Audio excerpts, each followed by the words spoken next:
Bagaimana hukumnya dari yang dipatuhi umat perintah Rasul atau pemerintah tentang sah apa tidak sholat berjarak dan pakai masker? Pernah saya baca bahwa sholat berjarak ini dapat memecah belah umat.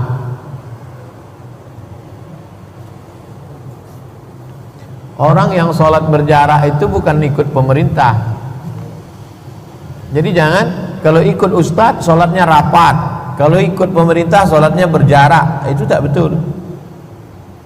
Universitas Al-Azhar Kairo Mesir waktu bulan Ramadan kemarin membuat sholat berjarak waktu qiyamul lail malam. Tempat kami belajar, tuan-tuan guru kami, dosen-dosen kami, ustadz kami waktu di Mesir mau menjelaskan bahwa sholat berjarak itu hukumnya sah. Sholat berjarak hukumnya sah. Kalau dulu luruskan shaf dan rapat, sekarang enggak. Luruskan shaf tak rapat karena Covid.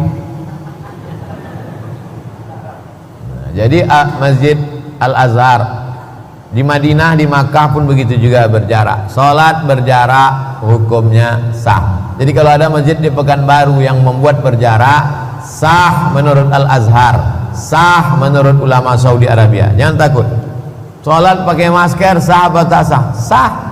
Dari mana dia datang tak sah? Tak sah karena hidung tak menempel ke lantai. Sujud menempelkan kening dan hidung, bukan hidung menempel, bukan rukun, bukan syarat, bukan wajib. Bukan rukun, bukan syarat, bukan wajib, tapi sunnah. Jadi kalau ada hidung. Tapi banyak juga orang pakai masker tak di hidung, sekarang di dagu ya. Entah udah pindah lubang hidung ke dagu. Jadi kalau ada yang sholat pakai masker, sholatnya sah. Sholat berjarak, sholatnya sah. Jadi jangan dibenturkan. Siapa yang sholat pakai masker dan berjarak berarti ikut pemerintah. Yang sholat rapat berarti ikut ulama. Tidak begitu. Ada saudara saya nikah dengan janda 92 tahun. Hah?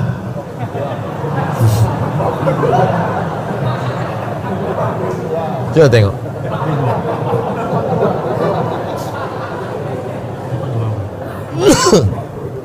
Nampak 42. Beli satu dapat 3.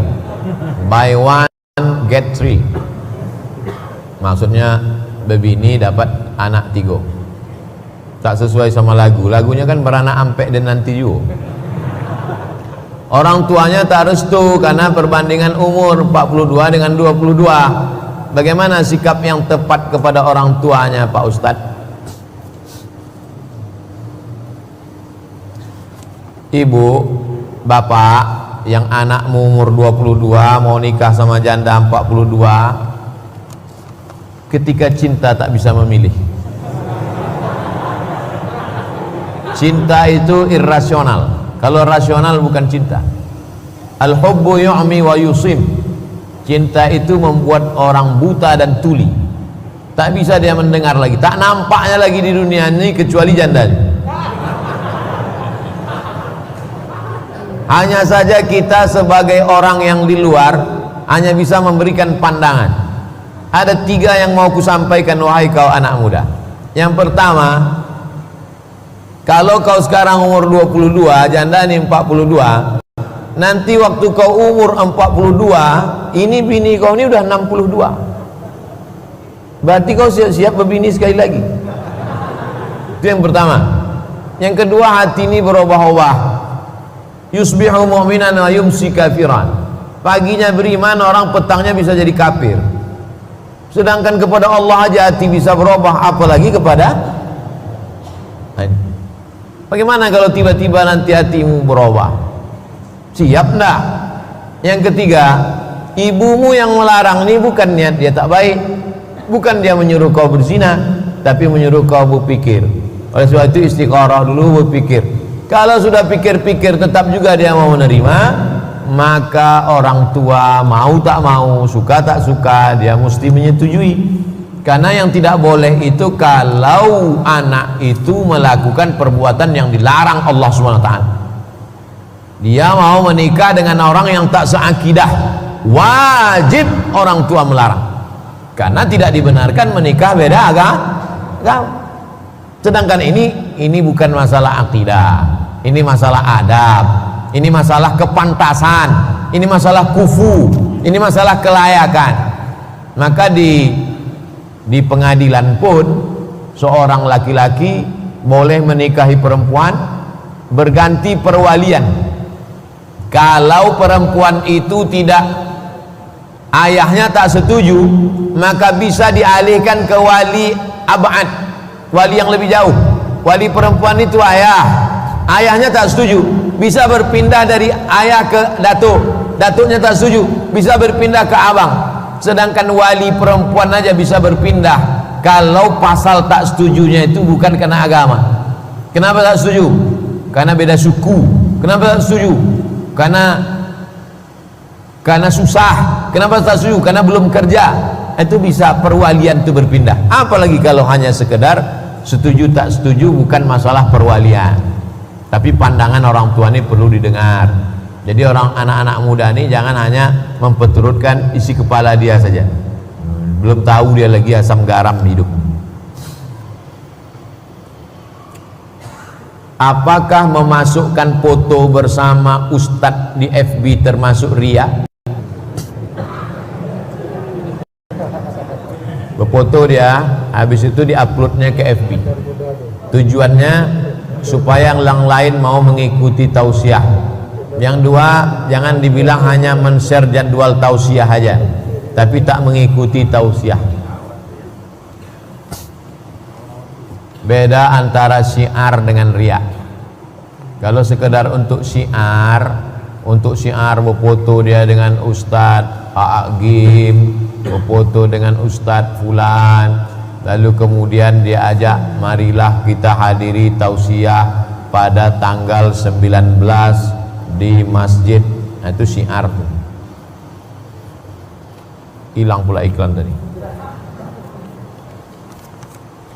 Buat update, ikutilah kajian subuh di Masjid Hijratus Sabirin, Jalan Bata nomor 28, Simpang BPG, Sabtu 19 September 2020, kajian subuh. Cukup itu aja, yang lain-lain. Bagi Anda yang ingin kontak person, hubungi saya. Apa belanja? Untuk syiar, untuk iklan.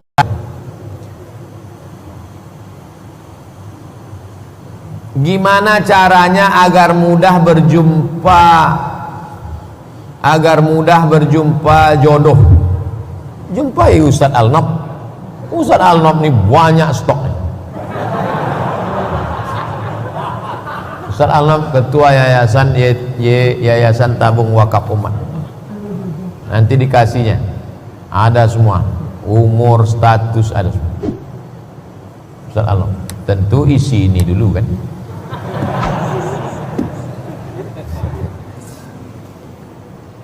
Langkah rezeki pertemuan maut siapa yang mengatur?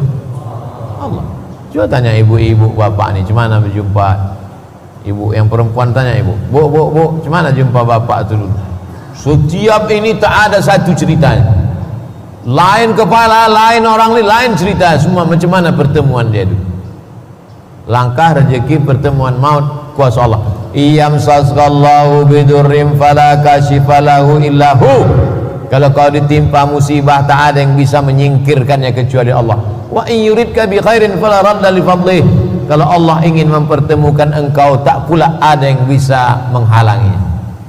Makanya selesai sholat kita katakan, la mani'a lima a'taita wa la mu'ti'a lima mana'ta. La mani'a lima a'taita. Kalau engkau mau mengasihi, tak ada yang bisa menghalang. Wa la mu'ti'a lima mana'ta. Kalau engkau mau memberi, kalau engkau melarang, tak pula ada yang bisa menghalang. Itulah tauhid. Jadi kalau ada orang, aku sebetulnya mau nikah sama dia dulu Pak Ustaz, terus kenapa tak jadi? Kena pelet. Tauhidnya tak betul. La mani'a lima a'taita. Kalau Allah mau mengasihi, tak ada yang bisa mencegah. Wala mu'ti'a lima mana'ta. dan kalau Allah mencegah tak ada yang bisa mengasihi. La haula, tapi tetap ada ikhtiar dan usaha. Orang meminjam uang dengan kita, sudah diminta berkali-kali tapi selalu mengelak. Memang begitu. Bukan kau aja, kami pun kena juga. Bahkan sekarang susah menghubunginya. Saya dikasih 3 nomor handphone, 3 tak aktif. 3 nomor handphone. Kenapa kita senasib? Bagaimana kita menyikapinya Pak Ustadz? Saya datangi ke tempat dia kerja, jumpa. Oh, nomor saya, nomor kau 3, aku telepon kau tak angkat-angkat. Nanti saya bayar. Kapan kau bayar? Nantilah ini. Kapan?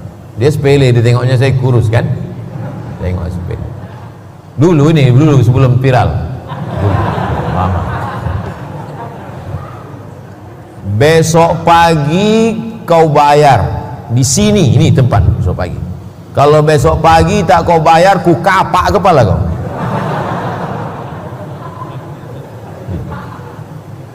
Saya datangi, jumpa direktorat UIN, rektorat di lantai bawah. Besok pagi kau bayar di sini. Besar orangnya, pogap, lebih tegap dari Ustaz Al-Nab lagi. Besar, kecil dia nampak saya. Kalau sekarang saya ngomong gitu bisa, iyalah karena Ustaz terkenal. Dulu tak ada orang kenal saya, tak ada, takut saya. Kalau tak kau bayar, ku kapak kepala kau. Balik duit saya. Lain datang ke saya, gimana caranya Mat? Waktu itu orang itu tak manggil Ustaz, manggil Mat aja. Sekarang baru saya orang dimanggil Ustaz semua. Gimana caranya Mat? Mau ku kapak kepala dia, balik duit. Cara yang kedua, fa in kana dzu usratin fanaziratun ila maisarah. Kalau dia dalam kesulitan, kasihlah dia waktu lapang. Ini cara yang kedua, kasih dia waktu lapang. Kapan kau bisa bayar? 1 Januari kata dia. Pastikan tahunnya tahun berapa? 1 Januari 2021. Catat. Cara kedua. Cara yang ketiga, wa antasaddaqu khairul lakum. Kau sedekahkan lebih baik. Aku asal mengenang kau ni makin sakit jantungku, asam lambungku naik, asam uratku turun, darah tinggiku naik. Daripada aku susah hati sempit, paru-paruku sesak, ku ikhlaskan aja lah. Banyak pula habis minyakku mengutipnya lagi daripada, maka ku ikhlaskan aja, ambil. Wa antasaddaqu khairul lakum. Kau sedekahkan lebih baik. Yang menghafal ayat ini yang memberi pinjaman, bukan yang meminjam. Ini sekarang hafal ayat ini yang meminjam. Pas giliran kita tagih, kapan kau bayar? Wa antasaddaqu khair. Awak pula diceramain. Kalau udah diikhlaskan, jangan diungkit-ungkit lagi, jangan kemana-mana cakap kan, aku dulu udah ku ikhlaskan sama dia, aku dulu udah ku ikhlas. Tapi kaji kita tentang man samma'a, siapa yang suka memperdengar-dengarkan, maka didengar-dengarkan Allah pula nanti ulahnya itu pada hari kiamat. Saya mau buat spanduk donatur bulanan. Lalu saya bilang kepada pengurus yang buat spanduk donatur bulanan ini, karena pengurus takut nggak ada yang mencatat nama di spanduk donatur itu, maka saya bilang, mari buat dan masukkan nama saya yang hina ini. Perkara ini dalam spanduk donatur bulanan, motivasi yang lain. Buat spanduk pembangunan parkir Masjid Raya Senapelan yang tak siap-siap dari sejak zaman dulu. Misal. Lalu kemudian ditulislah nama. Boleh tak menulis nama itu? Hadis tentang Abu Talhah berwakaf tanah depan Masjid Nabawi dengan sumur-sumurnya. Ada, masyhur diriwayatkan oleh para ulama. Abu Talha, hadis tentang Abu Dihdah mewakafkan tanah isinya kebun korma 600 batang, masyhur diriwayatkan ulama. Hadis tentang wakaf Bi'ru Raumah, sumur Utsman bin Affan, sampai sekarang mengalir pahalanya di Madinah. Sekarang saya tanya, boleh tak menulis nama? Itu hebatnya jamaah. Kita tinggal sebutkannya dalil, mereka tidak boleh katanya. Boleh, terus lagi. Wa fi dzalika falyatanafasil mutanafisun. Sejauh mana tanggung jawab agama Islam tentang nikah siri? Setelah berpisah, apakah wajib kita memberikan nafkahnya? Mempelai laki-laki, wali, 2 orang saksi, mahar, ijab qabul. Saya ulang sekali lagi. Mempelai laki-laki, wali si perempuan,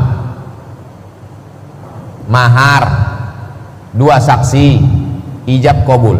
Asal ada yang 5 ini sah, walaupun tak tercatat di kantor urusan agama. Kalau cerita hukum fikih, cuman masalahnya kalau tak tercatat di kantor urusan agama, perempuan ini sulit nanti. Begitu diakadnya, datang orang dari Hong Kong, dari Thailand, dari Malaysia, datang ke Pekanbaru, cukup 5 syarat. Mempelai laki-laki ada, wali ada, saksi 2 orang ada, mahar ada, ijab qabul ada. Sah atau tak sah? Sah. Habis itu pergi dia, tak pulang-pulang, namanya toib, tak pulang-pulang. Macam mana perempuan ini mau menggugat? Itu namanya takabe indak batali. Dia tak bisa gugat sampai hari kiamat, dia tak bisa gugat karena tidak tercatat di kantor urusan agama. Jangan mau nikah siri. Kupesankan kepada adik-adik, anak kemanakan perempuan, jangan mau nikah siri, karena kalian susah, tak bisa menuntut nafkah, tak bisa menggugat. Tapi kalau tercatat di KUA, laki-laki ini sudah diikat oleh sirat ta'liq. Kan ada tuh baca sirat ta'liq. Kalau saya meninggalkan sekian bulan lamanya, tidak memberikan nafkah zahir dan batin, lalu si perempuan melapor ke pengadilan agama, maka hakim menjatuhkan. Itu perempuan mesti dengar itu. Ini banyak perempuan ini waktu sirat ta'liq tak dengar, aja selfie. Dengarkan itu. Jangan mau nikah siri walaupun secara fikih sah, tapi secara hukum negara sulit. Yang rugi itu tetap perempuan, yang rugi perempuan. Ada orang meminjam uang dengan kita. Oh, ini tadi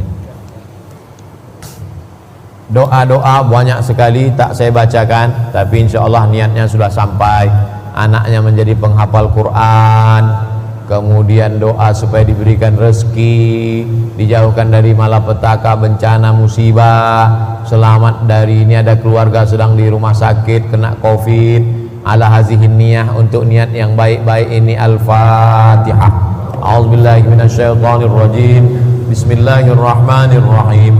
Alhamdulillahi rabbil alamin. Ar-Rahmanirrahim. Malik yaumiddin. Iyyaka na'budu wa iyyaka nasta'in. Ihdinas siratal mustaqim. Siratal ladzina an'amta 'alaihim ghairil maghdubi 'alaihim waladdallin. Amin. Allahumma salli ala sayyidina Muhammad wa ala ali sayyidina Muhammad. Allahumma inna natawassalu ilaika bisirril Fatihah. Kami mohon kepada Engkau dengan kemuliaan surat Al-Fatihah, antashfi mardana, sembuhkan saudara kami yang sakit ya Allah. Wa tarham mautana, saudara kami yang meninggal lapangkan kuburnya ya Allah. Allahumma ja'al abna'ana wa banatina minas salihin was salihat. Jadikan anak-anak kami menjadi anak yang saleh dan salihah, min huffazil Quran.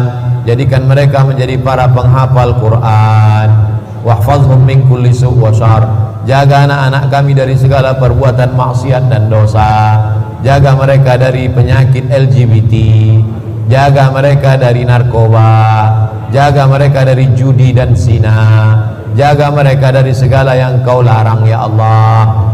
Allahumma dafa'anna al-ghala wal waba wal fahsya wal riba wal zina wal suyufal mukhtalifata wal syada'ida wal mihan min baladina hadha khassah wa min buldanil muslimina ammah. Angkatlah wabah COVID-19 ini dari negeri kami ya Allah. Allahumma ansur ikhwanana al-mujahidin al-mazlumina fi Falastin. Tolong saudara kami yang teraniaya di Palestina. Allahumma khtim lana bi husnil khatimah wa la takhtim alaina bi su'il khatimah. Ya muqallibal qulub, Engkau yang membolak-balikkan hati, sabbit qulubana ala dinik, kokohkan hati kami dalam agamamu, wa ala ta'atik, dalam ketaatan kepadamu ya Allah. Rabbana atina fid dunya hasanah wa fil akhirati hasanah wa qina azabannar. Wa sallallahu ala sayyidina Muhammad wa ala alihi wa sahbihi wa sallam walhamdulillahi rabbil alamin.